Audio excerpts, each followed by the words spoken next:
Jadi aku merasa bahwa aku harus melengkapi studiku ini dengan sesuatu yang bersifat lebih konseptual dan makro gitu. Jadi menjamah istilahnya apa ya? Konsep yang lebih besar gitu.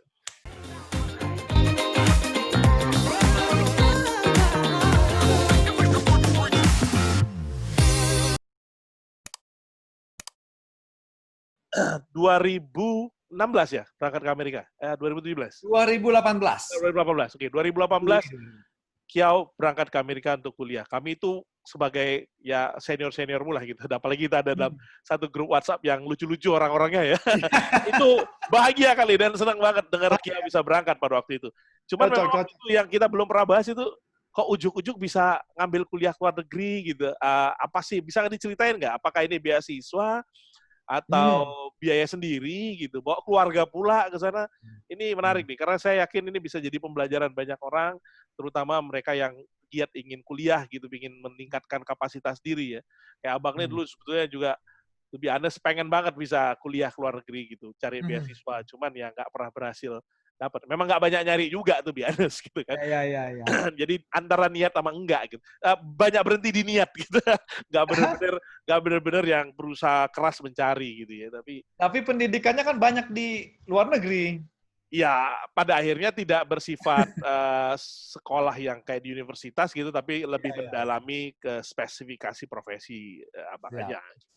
Itu juga investasi sendiri, bayar sendiri, nggak ada yang bayarin. Aduh, puyeng juga. Ya, nah, Kia bisa cerita nggak gimana nih kiat-kiatnya untuk pertama bisa dapetin beasiswa misalnya, atau kiat-kiatnya atau ya tadi lah, kenapa ujuk-ujuk tiba-tiba kuliahnya ke luar negeri? Kebetulan sekarang Bang ya, di zaman yang seperti ini, kita generasi muda ini alhamdulillah lebih beruntung dibanding senior-senior zaman dulu. Ya. Why? Karena beasiswa sekarang udah banyak sekali. Iya, LPDP, di mana-mana. ya, ada apa? LPDP terbuka untuk umum, bahkan dari setiap instansi atau institusi biasanya perusahaan punya dana untuk menyekolahkan pegawainya, pemerintah punya dana untuk menyekolahkan pegawainya, dan juga ada NGO asing mungkin seperti beasiswa Fulbright, beasiswa Chevening untuk UK, kemudian AAS untuk di Australian Awards untuk di Australia gitu ya. Nah, kebetulan saya sekolah di US itu beasiswa dari Kementerian Keuangan Republik Indonesia. Oh, ini jadi dari Departemen Keuangan sendiri ya, Kementerian Keuangan sendiri. Dari Kementerian Keuangan sendiri. Bukan LPDP tapi ya? Bukan LPDP. Jadi karena LPDP juga dikeluarkan oleh Kementerian Keuangan kalau nggak salah kan? Betul, Kementerian Keuangan juga. Nah, jadi abang pengen ngambil juga tuh LPDP itu, cuman nggak kena umur, udah lewat umurnya. Udah senior. Pokoknya udah lewat setahun apa 2 tahun, limitnya 45 apa 40 waktu itu ya, saya lupa, untuk ngambil S3. S3 ya 40 kayaknya Bang. 40 ya, pokoknya gitu. Udah nggak kena umur, susah juga. Oke, jadi di Kementerian Keuangan ya? Iya, di beasiswa. Nama beasiswanya VETA. Apa itu? Jadi Financial Education and Training Agency. Jadi tingkat VETA. Jadi Kementerian Keuangan punya 2 beasiswa. Yang pertama LPDP itu untuk umum, dan ada juga jalur lain seperti jalur pegawai negeri gitu ya. Jalur kepemimpinan atau presidential scholarship, dan ada juga untuk internal, namanya beasiswanya adalah VETA itu tadi, Financial Education and Training Agency. Jadi kita diseleksi dari seluruh pegawai Kementerian Keuangan yang ingin mengikuti dan memenuhi syarat untuk menerima beasiswa. Pegawai Kementerian Keuangan sekarang mungkin sekitar 70.000 sampai 80.000 Bang ya. Saya nggak tahu jumlah nomor pastinya. Dan yang bisa memenuhi beasiswa itu nanti bisa ikut seleksi. Saya ikut seleksi tahun 2017. Jadi untuk bisa dapat beasiswa ini ada seleksinya gitu ya? Ada seleksinya. Enggak misalnya hanya dikasih atau berdasarkan prestasi tertentu, tidak begitu ya? Betul. Tetap harus seleksi. Terus harus seleksi. Jadi even kalau kita punya prestasi di unit masing-masing, seleksi tetap harus dijalankan. Nggak ada jalur prestasi.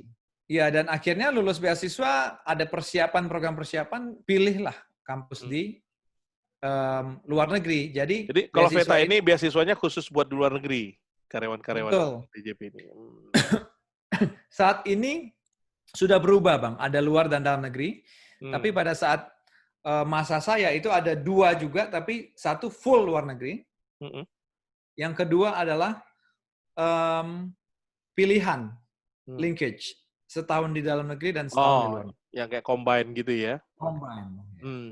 Oke, jadi ikut seleksi di VETA ini, lalu kemudian seleksinya kayak apa tuh, Kiau? Seleksi juga dia berubah ya dari masa ke masa. Sekarang udah mungkin berubah, tapi di saat saya itu ada namanya TPA, tes potensi akademik.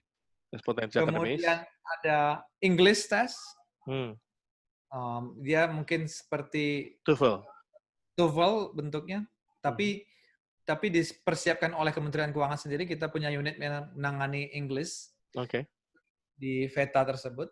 Kemudian psikotes, tes psikologi. Kemudian ada lagi wawancara, interview dari pimpinan. Pimpinan itu akan di-assign secara random untuk menginterview tiap. Bukan pimpinan langsung ya, pasti dari bukan pimpinan langsung. Jadi kayak diagonal ya. Jadi kita belum tentu pernah bekerja langsung dengan pimpinan tersebut dari direktorat jenderal lain misalnya. So, dapat beasiswa, baru kemudian memilih universitas, gitu dulu ya. Jadi, beasiswa dulu, baru memilih universitas. Terus, kenapa milihnya di Amerika gitu? Atau kenapa nggak di, misalnya, di London School of Economics misalnya, atau di, kenapa juga Duke University di Durham ini? Atau kenapa nggak Harvard misalnya, atau apapun lah, saya nggak tahu juga. Siap. Kalau dari segi kampus, saya pertama milih memang pengen kuliah ke Amerika, Bang. Kenapa? Karena yang lain, negara lain juga Center of Excellence ya, tapi saya melihat bahwa Amerika ini secara culture, mereka punya culture akademisnya itu luar biasa. Gitu. Jadi kalau kita lihat, apa tuh maksudnya itu? Kalau kita lihat di ranking dari lembaga pemeringkat universitas, 10 besar itu, let's say 10 besar lah, 10 besar atau 25 besar atau 50 besar, itu sebagian besar dari United States. Stanford. Jadi mereka ini bisa menyampaikan, gitu ya. Princeton, Harvard, apalagi Yale, ya kan? Yale, ya. Ivy League. Di UK seperti London School of Oxford, Economics, LSE, Oxford, kemudian Cambridge, right? Cambridge. Nah, itu pertama. Kedua, culture-nya Amerika itu, mungkin Abang juga sering bersinggungan dengan orang-orang di Amerika ya.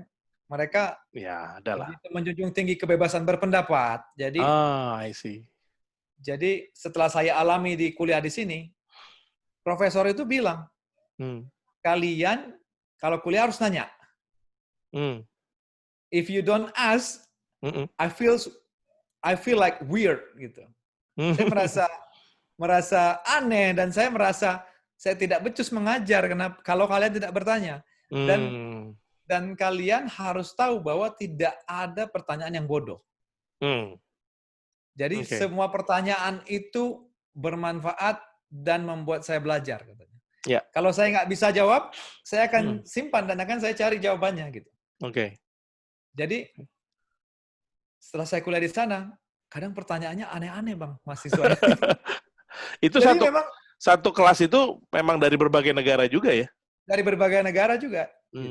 Apa di sana itu ada kelas kayak kelas internasional, kelas orang-orang internasional, atau local class, atau gabung aja memang?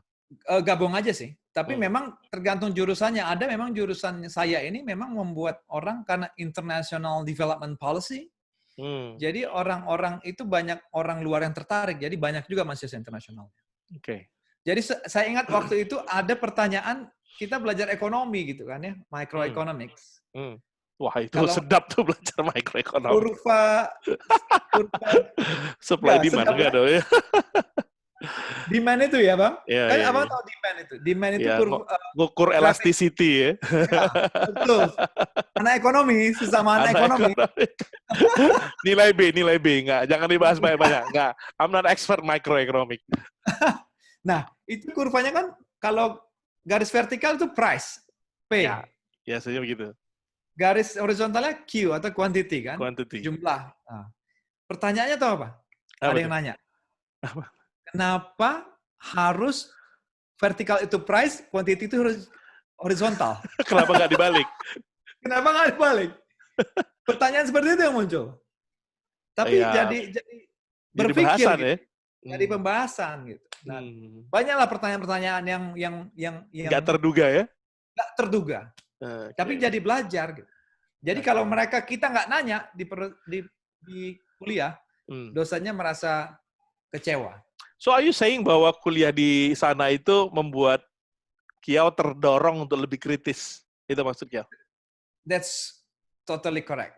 Jadi itu yang membedakan, saya ngelihat perbedaan, saya nggak mau mengeneralisir, tapi berdasarkan pemantauan yang saya lihat di saat saya kuliah, kita orang Asia, orang pribadi, kita orang Asia cenderung lebih malu menyampaikan pendapat. Nggak berani speak up ya? Nggak berani speak up. Tidak, kita cenderung lebih tidak kritis, sedikit lebih tidak kritis dibanding mahasiswa dari Amerika, dari Eropa. Mereka kalau mahasiswa dari Eropa, dari Amerika, dari even kalau Afrika dan Eropa dan Amerika, mereka kritis. Apa yang tidak sesuai di pikiran mereka, mereka akan langsung tanya. Betul. Langsung. Kalau Afrika, mereka mungkin tidak sekritis teman-teman yang sepemantauan saya, tidak bisa mengeneralisir. Mereka mungkin tidak sekritis orang dari US atau Eropa, tapi mereka berani mengutarakan pendapat. Mereka mengutarakan pendapat dengan baik gitu. Sementara orang Asia? Kalau kita, kelebihannya adalah begitu yang sifatnya pasif. Orang Asia begitu hitung-hitungan, begitu hal-hal yang eksak juaranya. Ya, kalau statistik nilainya orang Asia jago lah ya gitu ya. Orang Asia jago. Tapi kalau debate agak kalah gitu ya. Ya, jadi kalau debate kalah. Kalau masalah matematika, ekonomi, penulisan, statistik, Indonesia itu jago. Kita jago. Orang Korea jago. Iya. Jepang, tapi Korea. Ada yang dua-dua jago. Oh, ada juga ya? Itu pemantauan saya, orang India. Iya benar.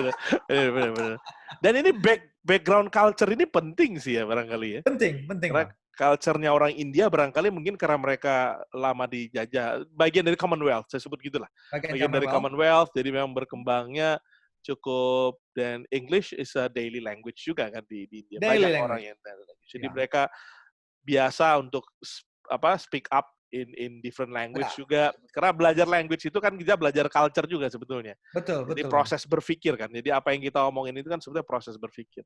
Oh iya, masuk akal nih. Jadi orang India itu relatif dua-duanya jalan ya. Iya, jalan. Indian, even though they have accent, they speak so fluent. That's correct. That's correct. Walaupun aksennya tetap nggak hilang. Gitu.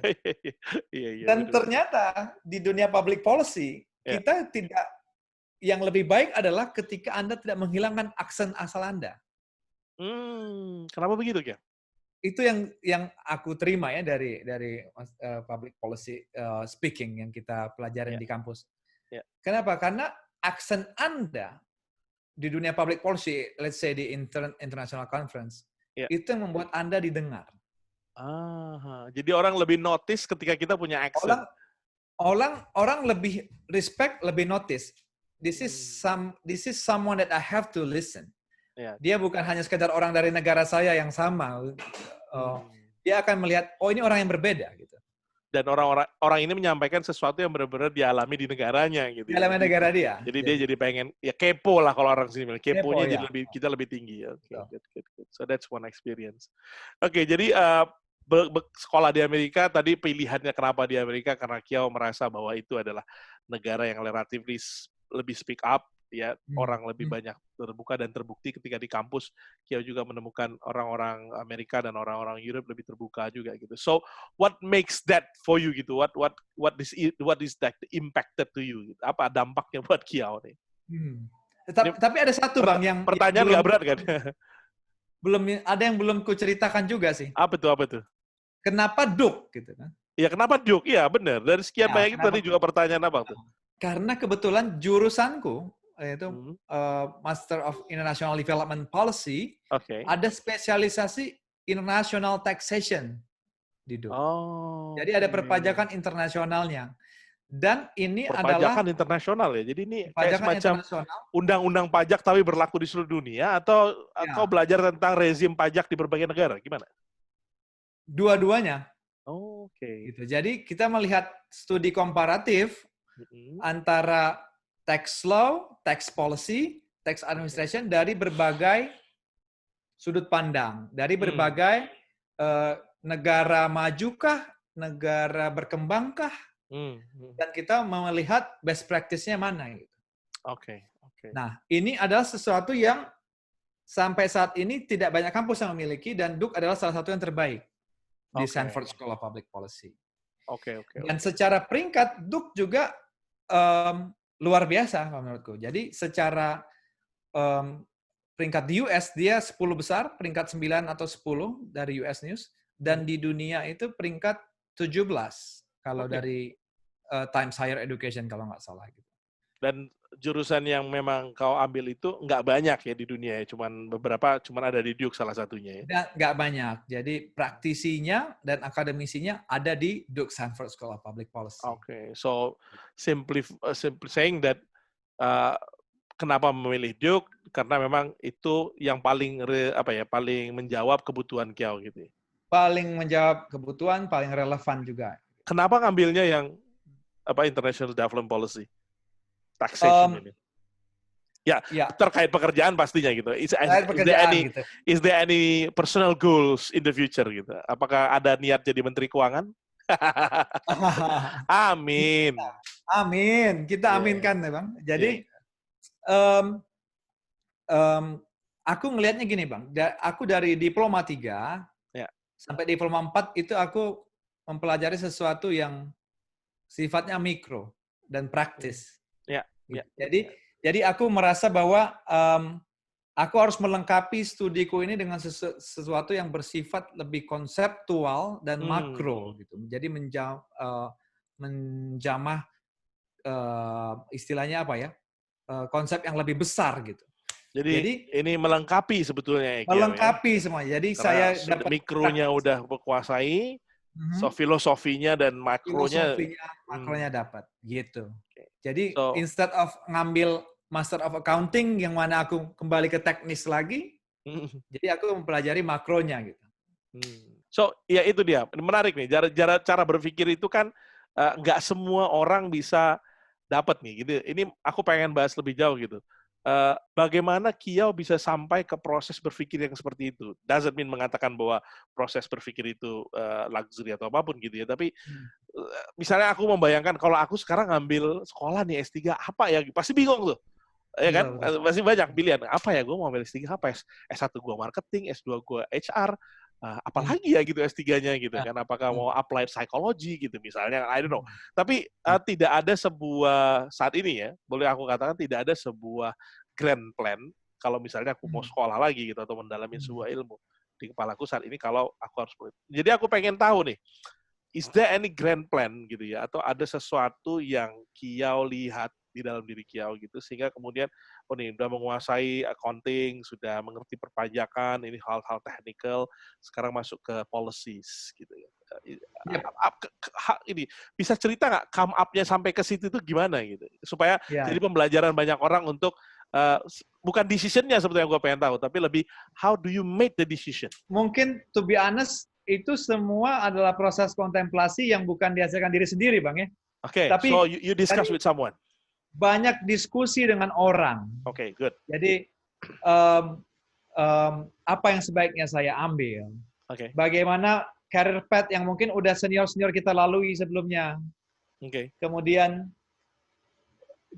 dari semua itu saya simpulkan kita menanyakan ke diri sendiri gitu. Kadang-kadang muncul pertanyaan-pertanyaan yang menggelitik ya. Misalnya kalau dari perpajakan, Bang, kenapa kita dulu di Direktorat Jenderal Pajak atau di Kementerian Keuangan atau di Indonesia berpindah dari official assessment, gitu. Jadi official assessment itu adalah di mana pajak setiap orang itu ditentukan oleh pemerintah.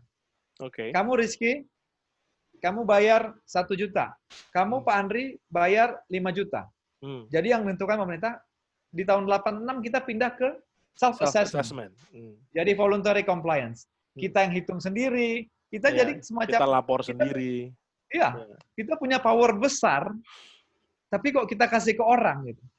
Nah, saya nanya di sini, kenapa kok kita pindah ke self-assessment?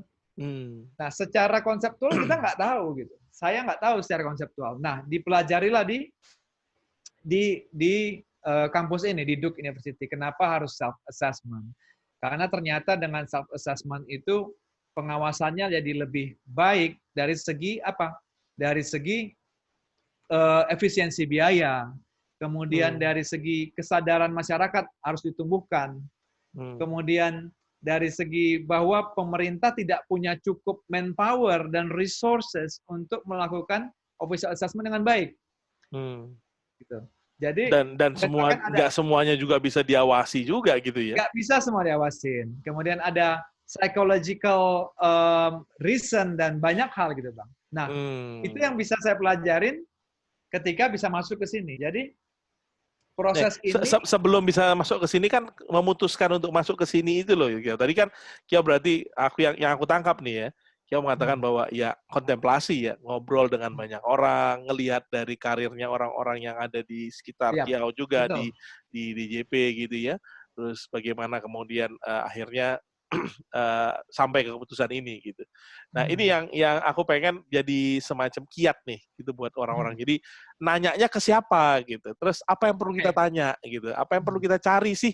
Kalau saya mau ngambil kuliah nih, saya perlu nyari apa gitu. Selain tadi beasiswa ya. Misalnya kalau mau nyarinya berdasar beasiswa, kalau punya duit ya udah gampang lah ya, ada yang bayar gitu. Atau punya kemampuan sendiri silakan. Tapi apa sih yang gue mesti ambil gitu? Nah, ini kan pertanyaan besar tuh supaya kita nggak, karena investasinya lumayan mahal gitu kan, supaya jangan jadi sia-sia gitu. Kalau Kiau kan kaitannya dengan pekerjaan Kiau di DJP di pajak gitu ya, tadi sudah clear tuh melengkapi yang dari mikro ke penguasaan Kiau kepada yang makro lebih ke policy dan seterusnya. Tapi bisa come up dengan sampai ke situ, what have you done gitu sehingga orang bisa memodel apa yang udah Kiau lakukan. Oke. Jadi kalau itu kuncinya sebenarnya satu sih kalau saya kayaknya ya. Jadi reach out to everyone. Reach out to everyone. Jadi kita siapa tidak nih dalam hal ini? Senior yang udah pernah kuliah. Teman, orang tua. Saya juga berkonsultasi dengan mertua ya. Mertua juga birokrat lama di pemerintahan. Oke. Dengan di pajak istri juga, saya bukan? Kenapa Bang? Di pajak juga bukan ya? Bukan di Pemda DKI. Oke. Jadi Anyway, Opung tadi masih hidup atau sudah? Opung udah lama meninggal. Oh, kalau misalnya masih ada, pasti Opung diajak cerita itu berarti ya? Opung diajak cerita.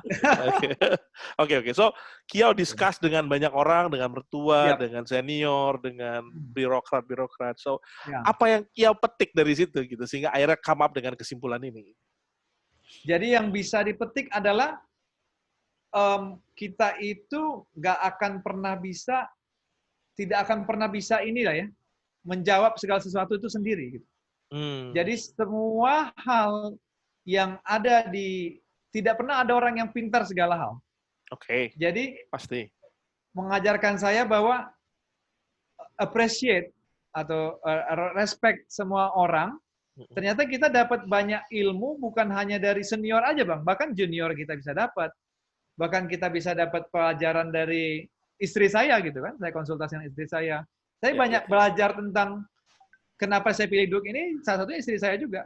Misalnya dia menyampaikan, kita harus memikirkan the way of living kita di sana. Kampus bagus belum tentu tempat tinggalnya bagus, livable gitu kan. Iya. Apalagi ada Rami ya, masih kecil ya, yang akan dibawa.